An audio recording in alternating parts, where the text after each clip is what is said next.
A ver, escuchábamos hace un rato esta relación que ha tenido el gobierno con la banca y hoy, además, está dándose la Convención Nacional Bancaria en nuestro país. Se hace cada año, se hacía en Acapulco, ahora se va a hacer en Mérida. Y todo esto se da en el marco de un terror a nivel global de que pudiese venir una crisis bancaria. Empezó con la quiebra del Silicon Bank y luego vino este otro banco que se llama Signature, también tronó, y luego ayer Credit Suisse, ya desde muy temprano estábamos platicando del tema, cómo empezó a caer y las acciones terminaron creo que por ahí del menos 27%, una cosa por el estilo.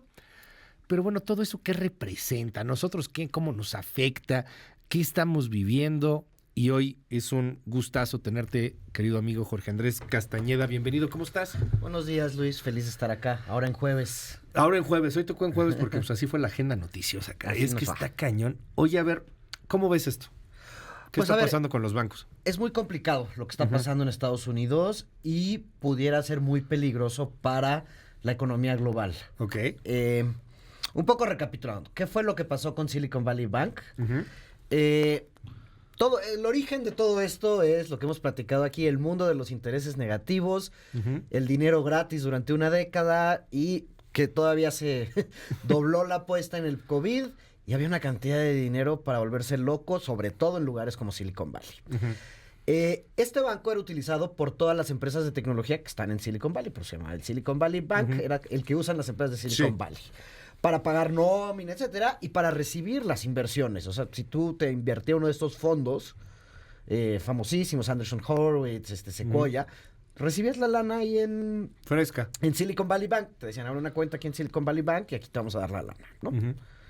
De repente, Silicon Valley Bank tiene una cantidad de dinero brutal. Pasaron de tener, me parece que está viendo la cifra, como 120 mil millones de dólares en depósitos, a tener más de 200 en un año. Ok. ¿No? Que fue el 2021. O sea, casi el doble. Sí, casi el doble. Era un periodo de 2 años. Entonces, ¿qué hacen los bancos cuando tú vas y dejas tu lana ahí? ¿No? Los bancos aquí en México, los bancos en Silicon Valley, tienen que invertir ese dinero. Digo, casi a nadie le pagan intereses sobre su cuenta a la vista, los cheques, no pagas. Entonces el banco ahí no te paga, o te paga muy poquito. Pero el banco agarra ese dinero y lo coloca. ¿No? Esa es su chamba. Y gana la diferencia entre lo que te paga a ti de interés, que es por lo general casi nada, y al tiempo y lo que gana en cómo lo colocó. Ok. Y el gran tema aquí es que es un tema de horizontes de inversión de tiempo, ¿no? Ok. Porque pues tú no puedes ir y prestarle a una persona para que compre una hipoteca 30 años, por decir algo, 20 años, la típica hipoteca. Pero el banco sí, el banco puede juntar la lana de todos y prestar y aguanta los 20 años, ¿no? Se supone. En teoría. En teoría. Por eso lo ven en las hipotecas y demás. Pero bueno. O sea, aunque nos lo enojemos, que hace es transformar la duración de las inversiones, ¿no? O sea, aunque nos enojemos, el banco es fundamental. Utiliza nuestra lana también para generar préstamos. Y eso está bien, o sea, es normal. No, para eso es. Para eso funciona un banco, es la idea, ¿no? Esa es la idea. O sea, porque tú no y necesitas ese fundamental dinero para en la ese economía, momento. porque si no se dan préstamos, no se puede invertir. Pues no hay crédito. Si tú quieres comprar una máquina a 20 años, pues alguien te tiene que prestar a 20 años y las personas no pueden. Entonces, lo que hace el banco es que, como se dice, transforma la duración del dinero. Esa es la forma técnica de decirlo, ¿no? Es una tandototota, para entenderlo, ¿no? Algo así. Algo así. Ajá. Entonces, ¿qué hizo Silicon Valley Bank? Tenían este dinero en exceso y no es que prestaban ellos muchísimo y como funcionan los bancos en Estados Unidos, fueron y compraron lo que parecían en ese momento inversiones muy seguras.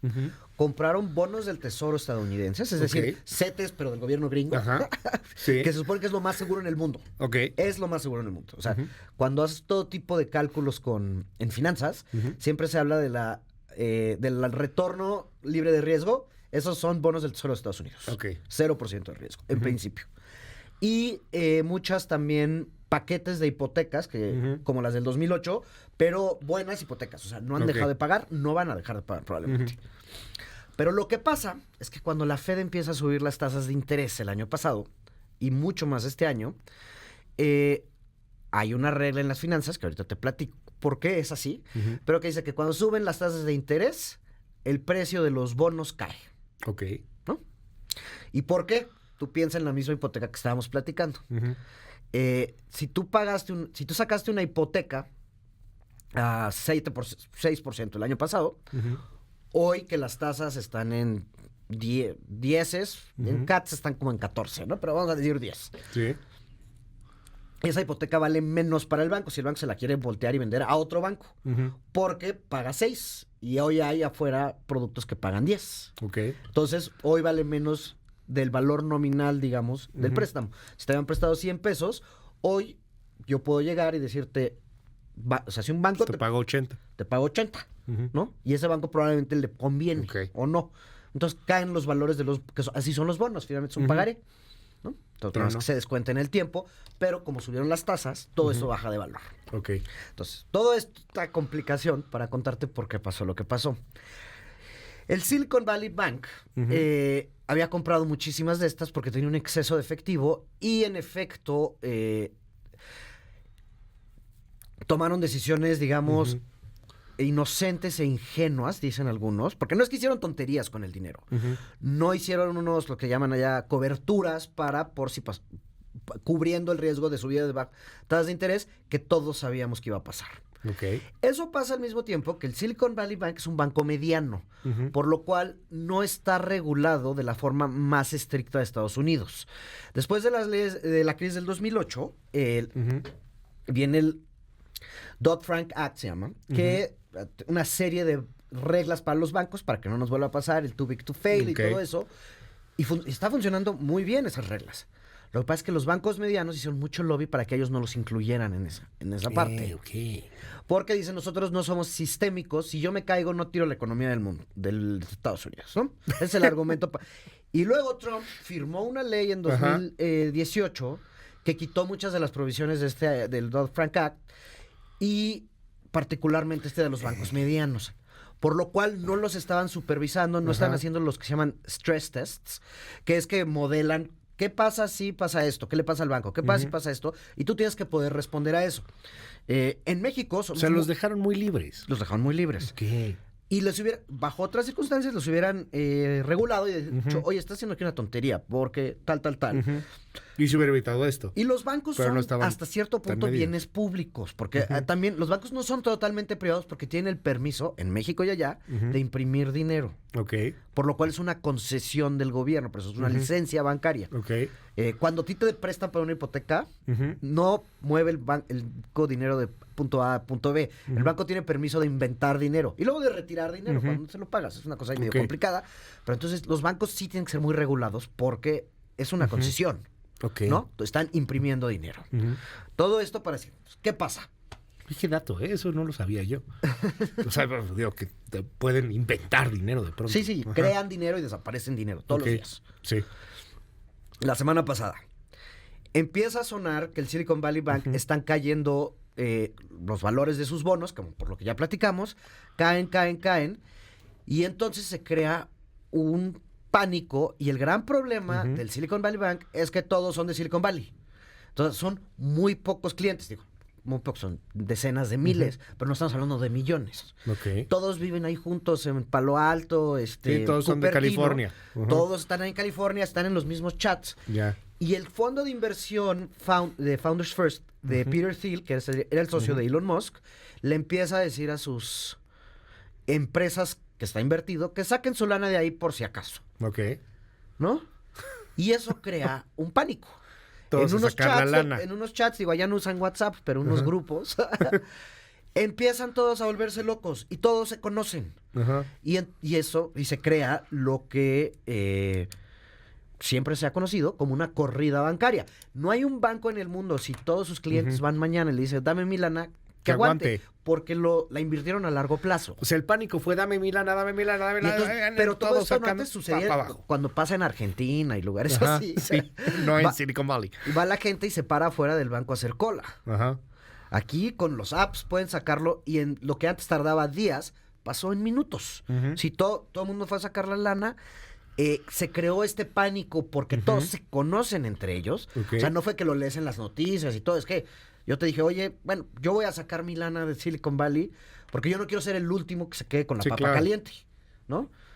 Entonces, se vuelve un dilema muy entretenido, digo, que es de acción colectiva. O sea, si yo hago lo que me conviene a mí y tú haces lo que te conviene a ti, salimos los dos amolados. Ok.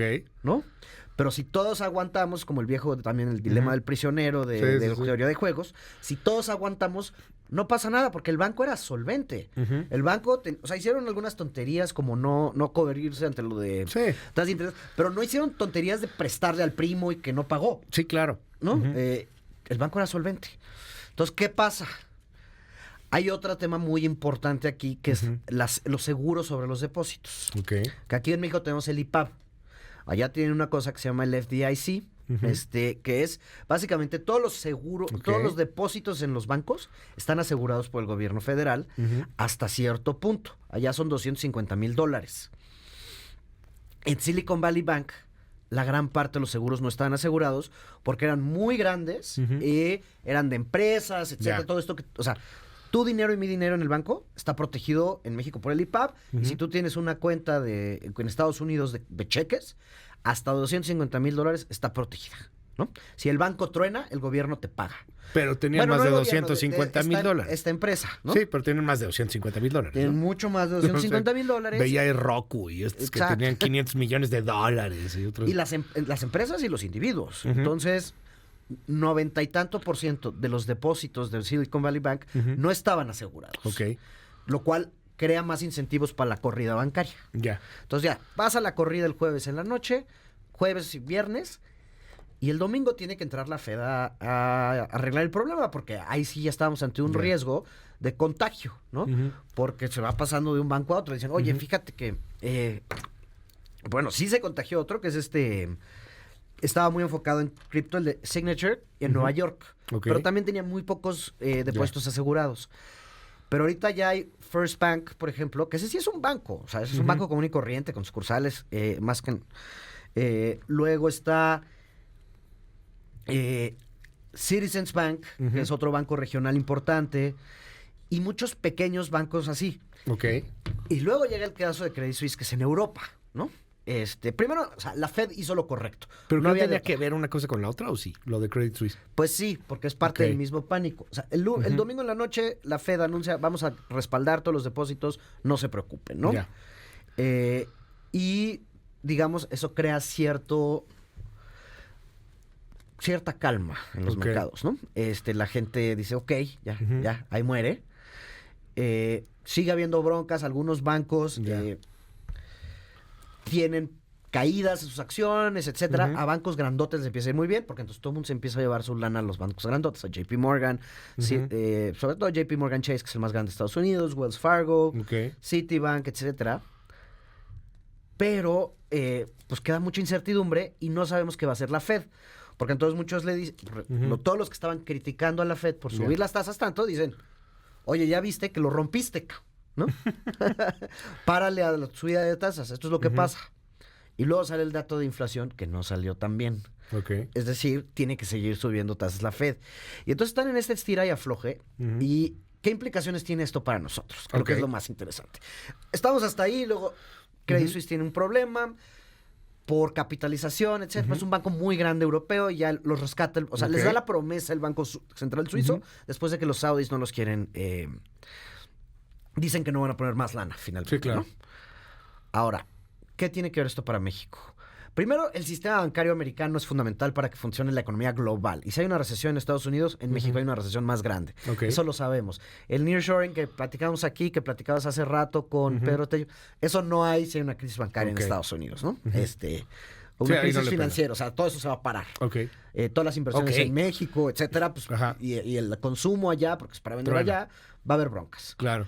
Y luego, si la Fed deja de subir sus tasas, y por eso se cayó el superpeso, de repente tenemos que ver qué va a hacer el Banco de México, pero ya no existe el diferencial de tasas de interés tan importante que existía, por lo cual, pues el peso ya no, lo que algunos pensamos que está sobrevaluado, pues quizá hay un ajuste fuerte, como ya hubo el otro día que pasó, a que llegó a 19 pesos. Vamos a, ahorita habría que ver cómo vamos hoy, ¿no? Porque si la Fed deja de subir las tasas, tenemos que ver qué va a pasar con el Banco de México, Mira, hoy vamos, pues ya estamos en 19.10. Sí, se está ajustando. Sí, lo que dices, está ajustando. Se va a viene el ajustar, trancazo, porque lo que pasaba es que los Estaba CETES sobrevaluado, estaban ajá. pagando demasiado contra los... Sí, bueno, nada no más que- demasiado. Habían subido por, quizá correctamente, pagaban mucho más que las inversiones en Estados Unidos. Y estaba la Pero idea... esta versión al riesgo se regresan a lo Sí. seguro, ¿no? Exacto. Entonces, pues sí puede tener, que no es necesariamente malo para los exportadores. Eso de que el peso esté barato Alto, sí, es claro. bueno para los que compran cosas importadas. Ujú. Y para los que se van de vacaciones al extranjero y se les hace barato. Lo cual siempre es una mala señal que a la gente de tu país se le haga barato las grandes ciudades del mundo. Ok. Pero para los exportadores, de hecho, es bueno que se caiga el peso. Ok. ¿no? Bueno. Entonces, yo sé que todo esto es un enredo complejo, pero no creamos que lo que pasa tan lejos de nosotros Ajá. no nos afecta. Por supuesto que nos afecta. La banca en México aparentemente está bien. Los requerimientos de capitalización y lo que van a decir ahorita en la convención bancaria es que aquí no hay riesgos. Ok. Porque han sido muy estrictos las regulaciones en México Ya. y lo que se le pide a los bancos de tener lana disponible, ¿no? Esos son los índices de capitalización. Ok. No pareciera haber un riesgo general, aunque como puede haber bancos en específico que sí tengan problemas, ¿no? Con cierta exposición muy concentrada a ciertas cosas, pero no veo hoy una contagio del sistema financiero gringo al mexicano. Ya. Pero si hay una recesión en Estados Unidos y empieza a haber broncas de otra índole, ahí sí podríamos estar ante una situación compleja, que esperemos no sea el caso. Querido Jorge Andrés Castañeda, mil gracias. Te seguimos en tus redes. Jorge Acast en Twitter, en El Economista, en Más Media. Aquí estamos. Mil gracias, querido Jorge.